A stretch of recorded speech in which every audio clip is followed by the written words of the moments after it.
সালাম আলাইকুম। হ্যালো বন্ধু, কেমন আছেন সবাই? আশা করছি ভালো আছেন। গতকালকে আমরা দেখিয়েছিলাম অল্প স্কোর এবং অল্প সিআরএস স্কোর বা অল্প আইএলটিএস স্কোর, বয়স বেশি হলেও কীভাবে আপনি পিআরে আসতে পারেন, পিআরে কনভার্ট হতে পারেন, সেটা একটা তথ্য আপনাদেরকে দেওয়া হয়েছে। আজকে আমরা কথা বলবো কানাডাতে ফ্যামিলি নিয়ে যারা আসেন স্টাডি প্রোগ্রামে, সেক্ষেত্রে যিনি স্টুডেন্ট, সেই স্টুডেন্টের পড়াশোনা চলাকালীন তার স্পাউস যিনি, তিনি কিন্তু আগেই পিআর অ্যাপ্লাই করতে পারেন। এই বিষয়গুলি নিয়ে আজকে কথা বলবো। তো এখানে একটি পরিবারের প্র্যাকটিক্যাল এক্সাম্পল আপনাদেরকে দেওয়া হবে, সেই সাথে ফ্যামিলি নিয়ে যারা আসতেছেন কানাডাতে তারা কিভাবে এখানে পিআরে স্বপ্ন বাস্তবায়ন করতে পারেন তার তথ্যগুলো সঠিকভাবে চিত্রায়িত করা হবে আজকের আলোচনায়। তো কানাডা এবং কানাডার বাইরে থেকে যারা আজকের আলোচনা শুনছেন সবাইকে স্বাগত জানাচ্ছি। আশা করছি তথ্যগুলো আপনাদের কাজে আসবে। ইমিগ্রেশন সংক্রান্ত যে কোনো তথ্য জানার জন্য আপনি আমাদেরকে ইমেল করতে পারেন। Coming to Canada on a study permit, your spouse may be eligible for PR before you are.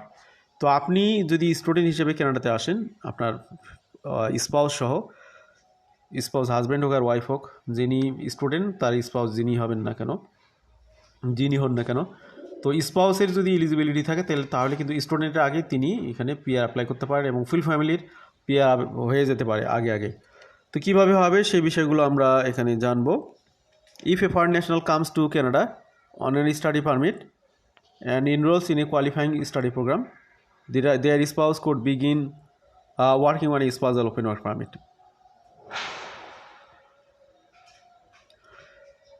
By the time the studying spouse has graduated, the non-accompanying spouse could be much more competitive candidate for PR through express entry.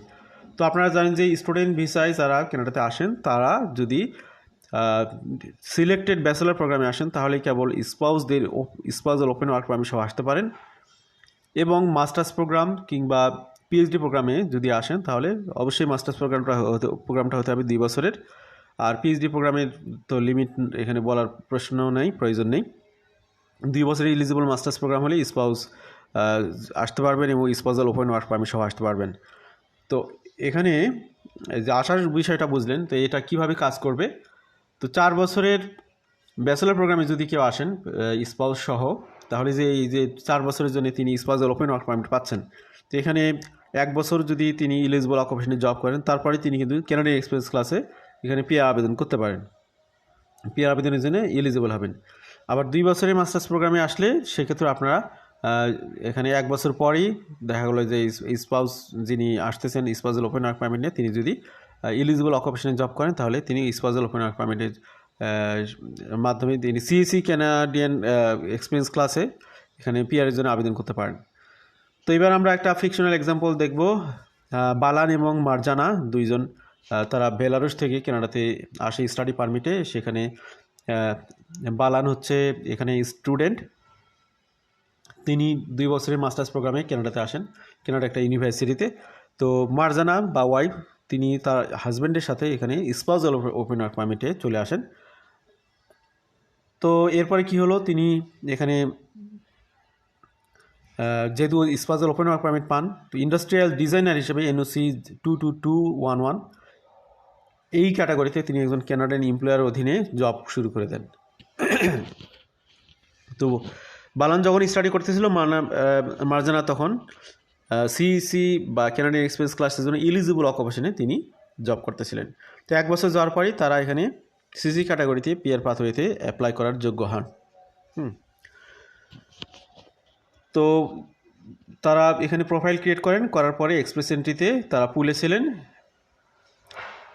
After gaining a year worth of Canadian work experience, Marjana take a official immigration language exam. তিনি আর্টস, এখানে তিনি যেহেতু তার spouse অর্থাৎ মার্জানা যেহেতু পড়াশোনা করেছে বেলারুসেই, সুতরাং তিনি এখানে ক্রিডেন্সিয়াল অ্যাসেসমেন্ট করেন, কারণ সেটাকে ক্যানাডিয়ান ইকুইভ্যালেন্ট করে নিতে হবে, এটা তো একটা প্রিকন্ডিশন। তো সেটা করা হলো, ল্যাঙ্গুয়েজ টেস্ট দিলেন, দিয়ে তারা এখানে এই স্পাউজাল ওপেন ওয়ার্ক পারমিটের মাধ্যমে তারা এখানে জব করলেন, করে তারা এলিজিবল হলেন। এরপরে কি হলো আমরা দেখি তথ্যগুলো। সিআরএস স্কোর কীভাবে কাজ করে, সিআরএস স্কোর আমরা এখানে দেখুন। এজের কারণে তিনি এখানে 100 পয়েন্ট পেয়েছেন, 28 এজ, এখানে যেহেতু স্পাউস সহ এই জন্যে এসেছেন, সে কারণে এজের পয়েন্টটা 100-তে 100 পেয়েছেন। এডুকেশনের জন্যে মার্জানার তার দেশে যে এডুকেশন ছিল সেখানে 119 পেয়েছেন, ল্যাঙ্গুয়েজ প্রফিসিয়েন্সিতে পেয়েছেন 128, কানাডিয়ান ওয়ার্ক এক্সপিরিয়েন্সে 3 বছরের জন্য ওয়ার্ক এক্সপিরিয়েন্সের জন্য এখানে পেয়েছেন 56, তারপরে এডুকেশনে পেয়েছেন মাস্টার্স ডিগ্রি থাকার কারণে 10। তো স্পাউসের ল্যাঙ্গুয়েজ CLB 7 ছিল, সেটার কারণে 12, তারপরে কানাডিয়ান ওয়ার্ক এক্সপিরিয়েন্স এটা 1 বছরের, এটার জন্য 5। Skill transferability education language plus post secondary degree CLB 11+2 educational credential, এখানে 50। তারপরে skill transferability education Canadian work experience plus post secondary degree 3 years Canadian experience plus 2 years education credential, এখানে 50। Total এখানে তার score হয় 530। তো এই স্কোর হওয়ার কারণে তারা কানাডিয়ান এক্সপিরিয়েন্স ক্লাসে যে ড্র হয় সেই ড্রতে এখানে সুযোগ পান। তারা বলতে এখানে মার্জানা যিনি স্টুডেন্টের স্পাউস তিনি মূলত এই সুযোগটা পান। As of the writing time Marjana CIC score 530 would have made the cut off receive ITA। আপনারা জানেন যে ITA এখানে 509 পর্যন্ত ড্রপ করেছিল, সেই কারণে তারা এখানে সুযোগ পেয়ে যান।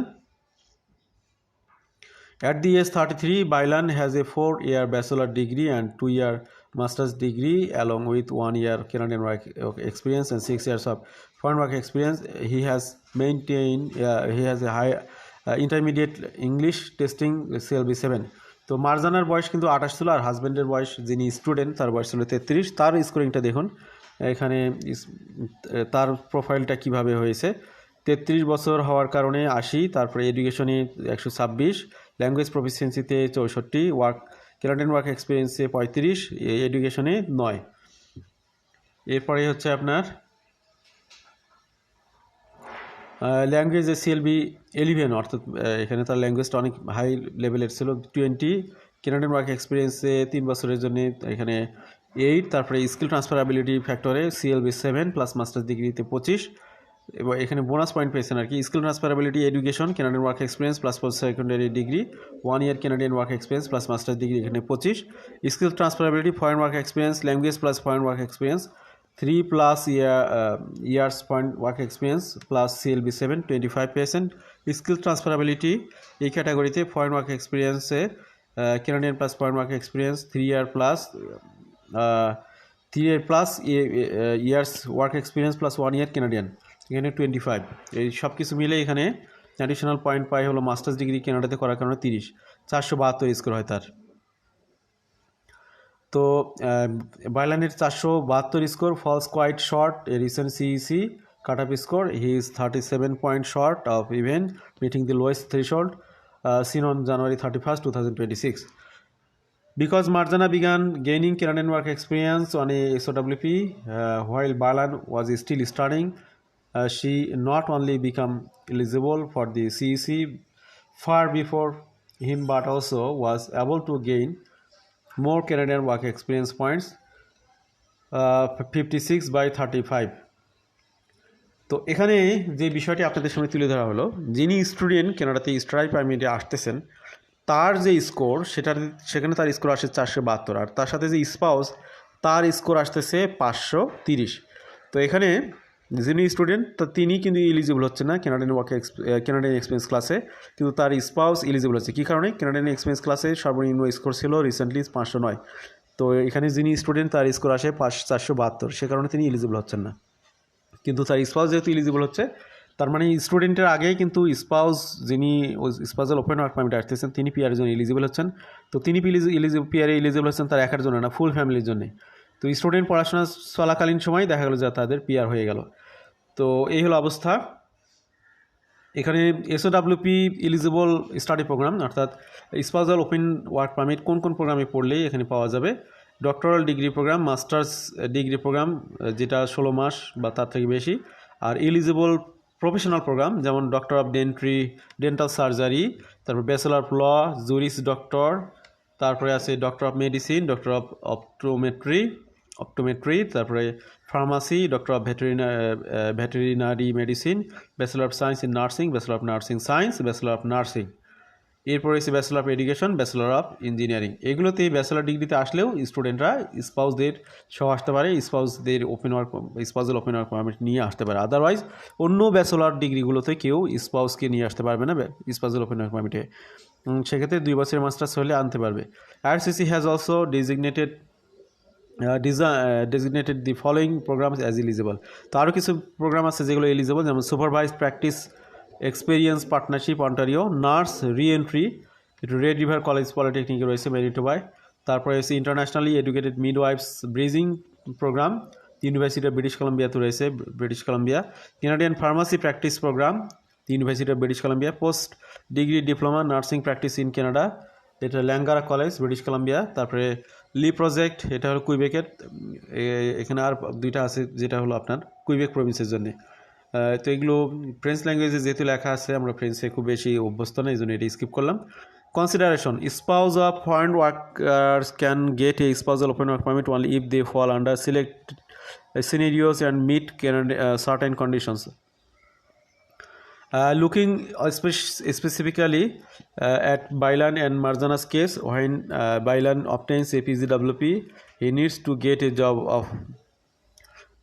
that falls under tier 0, 1 and demand 0, 2, 3। অর্থাৎ এখানে কেউ যদি ক্যানাডিয়ান এক্সপিরিয়েন্স ক্লাসে আবেদন করতে চায় তাহলে তিনি ওই স্পাউসাল ওপেন ওয়ার্ক পারমিটে যে ক্যানাডাতে আসার পরে তার জবটা হতে অবশ্যই টিয়ার 0, 1 অথবা ইন ডিম্যান্ড অকুপেশন টিয়ার 2, 3-এর মধ্যে হতে হবে।